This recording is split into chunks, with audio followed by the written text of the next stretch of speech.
А перед началом этого ролика небольшая просьба к нашим зрителям подписаться на канал, поставить лайк. Ваша поддержка очень сильно помогает каналу развиваться и дает нам мотивацию каждый день выпускать ролики для вас с ответами на посягательство на нашу историю. Данный видеоролик не преследует цели задеть или оскорбить чьи-либо чувства. Ролик был создан исключительно в образовательных и познавательных целях. Берегите себя.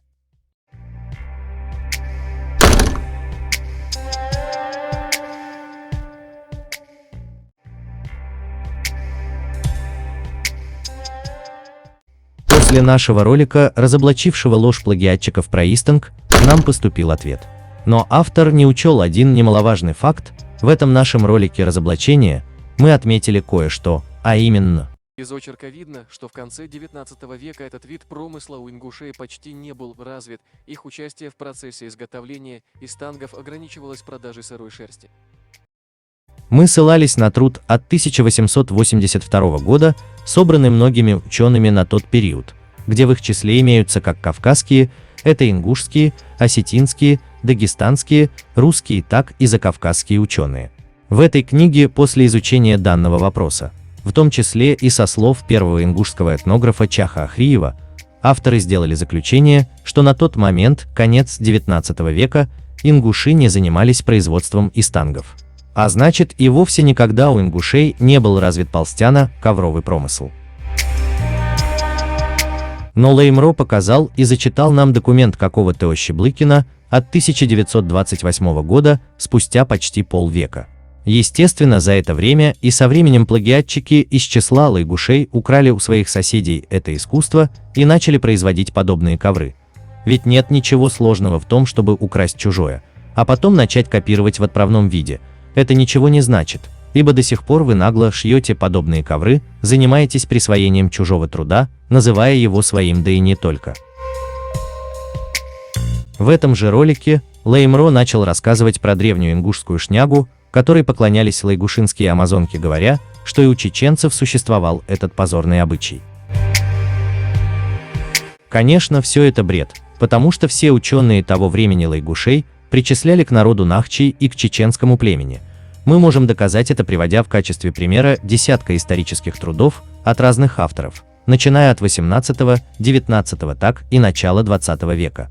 Так вот, часто лайгушинские прихоти записывались авторами как чеченские, потому что такового народа, как ингуши или галгай, в природе не существовало. Запомните этот момент, мы к нему еще вернемся. Мужухоев – средневековые культовые памятники Центрального Кавказа. Всесторонне изучив вопрос, ингушский археолог, доктор исторических наук Мужухоев на территории бывшей ЧССР только в Ингушетии обнаружил 3 фаллических памятника и аналогии им в Грузии и Армении. В Чечне они ему неизвестны. А на странице 49 уточняется, где и в каких местах были найдены древние ингушские причиндалы. Хоть и утверждал Леймро, что в Ингушетии только в селении Ког был найден фал, но, как вы видите, было еще 2 таких, и как мы только что увидели, Кокинский 1 метр 60 сантиметров не самый уж и длинный оказался. На вершине Цейлам был найден фаллический культ высотой более чем 5 метров. У ингушей существовал лишь один такой памятник в селении Ког, а у чеченцев их было много, еще и бронзовые.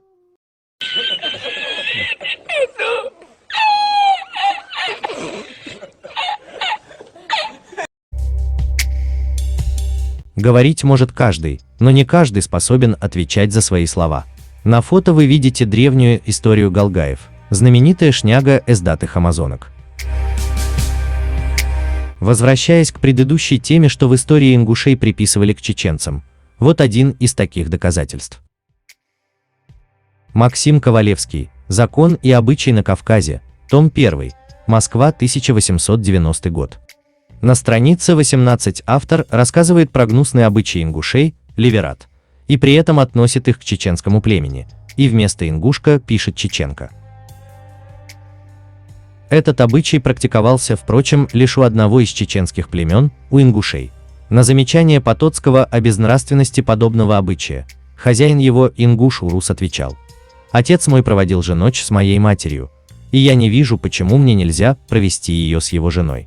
И при жизни мужа чеченки, то есть ингушки, редко когда соблюдают верность. Распутство, по суждению путешественников и русских администраторов, составляет общую черту чеченских, то есть ингушских нравов. То же самое пишет Ян Потоцкий со слов того же ингуша, только вместо чеченцы, пишет уже как должно быть. У них бывает до 5 жен. После смерти отца его сыновья женятся на них на всех, за исключением своей матери, на которой женится его другой брат. Чеченцы часто упрекают их этим постыдным обычаем, но ингуши отвечают: «Сперва мой отец спал с моей матерью, а теперь я сплю с его женой». То же самое подтверждается в труде «Историческое, топографическое, статистическое, этнографическое и военное описание Кавказа». Они могут иметь 5 жен или даже больше, так как после смерти отца его старший сын женится на всех его женах, за исключением своей собственной матери, которая может стать женой других сыновей. Когда ингуша упрекают за этот гнусный обычай, он отвечает: «Мой отец лежал рядом с моей матерью, почему я не могу сделать того же по отношению к его жене?» Для тех, кому мало, мы покажем еще один документ, где авторы того времени относили детей Леверата к чеченскому племени. Очерк кустарных промыслов Северного Кавказа. Отсталость горского ингушевского племени обусловлена другими причинами. Это племя считается мелким осколком чеченского народа, потерявшим почему-то с ним связь и его покровительство. Между прочими племенами оно тоже не приобрело друзей за свои хищнические и предательские инстинкты. Как выяснилось, ингуши большие любители свиньи, что даже имена в ее честь давали своим детям. Ну что же, на этом мы закончим наш очередной выпуск. Огромное спасибо, кто досмотрел этот ролик до конца. Не забудьте поставить лайк и подписаться на канал. До скорого. Хотя бы фал отдайте.